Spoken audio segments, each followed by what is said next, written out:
Cristo ressuscitou, aleluia, venceu a morte com amor.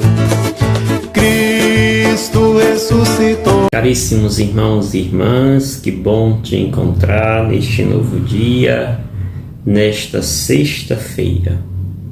Comecemos o nosso dia na presença do Divino que nos habita, respirando a presença de Deus, sentindo a sua presença na sua própria respiração.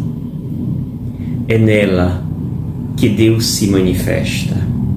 É na liturgia do respirar que Deus salta aos nossos olhos, às nossas sensações.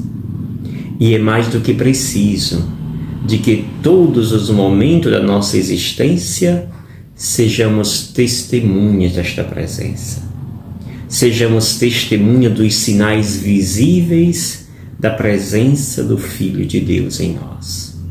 Por isso, coloque a sua atenção na sua respiração e assim respire Deus. Lembramos às sextas-feiras a devoção ao Sagrado Coração de Jesus, aquele coração amabilíssimo que nos presenteou com o batismo e com a Eucaristia, os dois maiores tesouros da Igreja. E é por meio destes tesouros que nós alimentamos e fortalecemos a nossa fé em Cristo. O Evangelho que hoje nos oferece a Igreja é o Evangelho de João, capítulo 6, versículos 52 ao 59. Continuamos o Evangelho de ontem.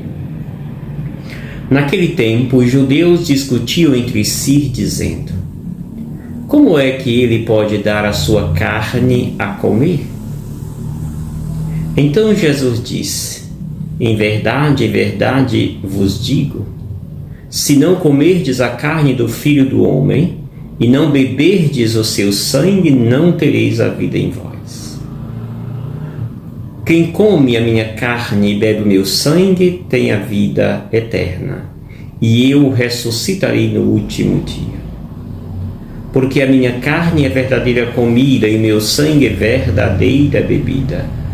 Quem come a minha carne e bebe o meu sangue permanece em mim, e eu nele. Como o Pai que vive me enviou, e eu vivo por causa do Pai, assim o que me come viverá por causa de mim. Este é o pão que desceu do céu. Não é como aquele que os vossos pais comeram, eles morreram. Aquele que come este pão viverá para sempre. Assim falou Jesus ensinando na sinagoga de Cafarnaum. Palavra da salvação. Glória a vós, Senhor. Estimados irmãos e irmãs, Jesus, na sua maestria em comunicar-se com os seus, usa da sua sabedoria para nos ensinar e para enriquecer a nossa vida. Quer Jesus que a nossa vida seja como a dele, ou seja, que nos inspiremos na relação que tem Jesus com o Pai, e esta relação que tem ele com o Pai seja também a nossa relação com ele, Jesus. O evangelista João não nos fala da Eucaristia, da instituição da Eucaristia, mas ele fala do significado desta Eucaristia. Nós estamos no texto, no final do discurso de Jesus na sinagoga de Cafarnaum, discurso sobre o tema do pão. E é no final do discurso que ele se torna mais enfático e mais verdadeiro. Aqui, olhemos, portanto, as palavras que têm um peso e um significado muito rico.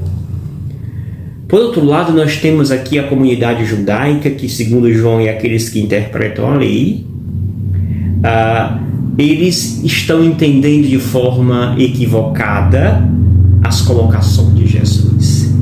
Enquanto Jesus fala do plano espiritual, da sua relação com o Pai, eles estão trazendo o diálogo, o discurso de Jesus para o plano físico-material. É impossível compreender essa linguagem de Jesus num plano físico-material, porque Jesus está falando de um plano espiritual, de uma relação entre ele e o Pai. Começa dizendo Jesus, como é que, pergunta lá os judeus, como é que ele pode dar a sua carne a comer?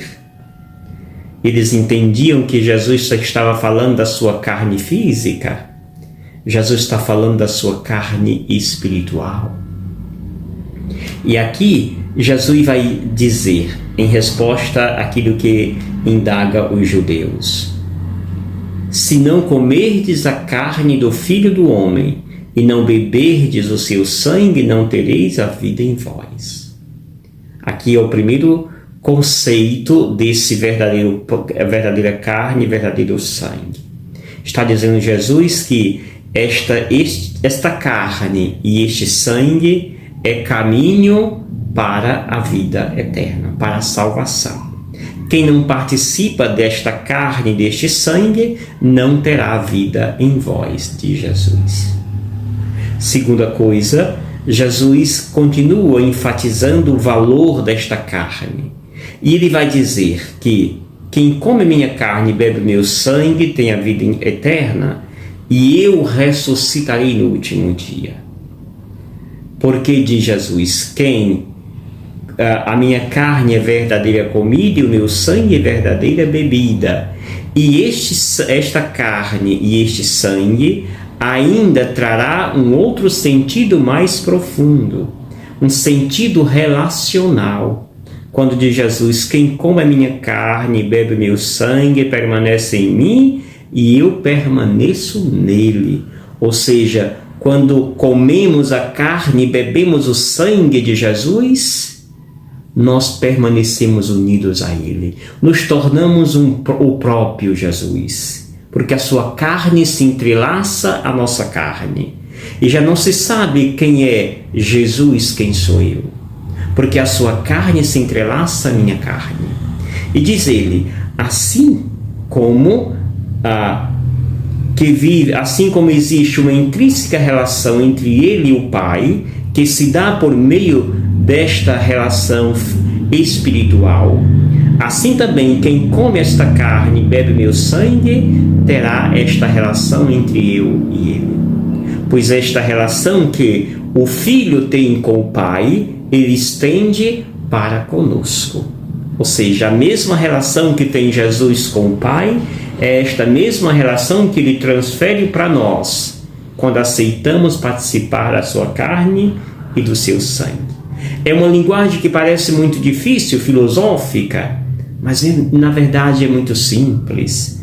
Jesus está dizendo que nós precisamos aceitar, participar com nitidez desta carne e deste sangue.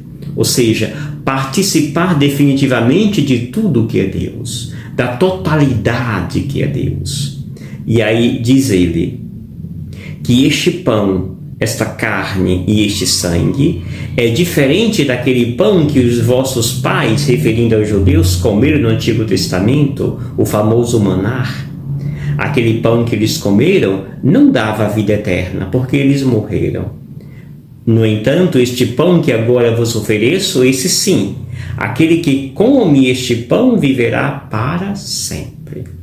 Portanto, caríssimos irmãos e irmãs, Jesus nos convida a dar este passo, o passo da filiação divina, e esta filiação divina passa por uma relação tão semelhante como aquela que tem Jesus entre Jesus e o Pai. Ele estende essa relação para nós. E ainda, quem come deste pão garante a sua salvação, a vida eterna, a plena comunhão com Deus. Porque este pão e este sangue, esta carne e esse sangue, nos garante a felicidade, nos garante a vida eterna. Nos aproximemos do banquete da Eucaristia.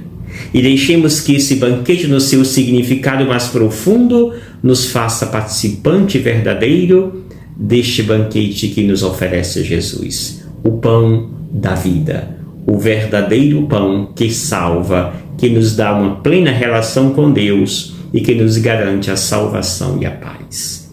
E eu te abençoo em nome do Pai, do Filho e do Espírito Santo. Amém. Gratidão.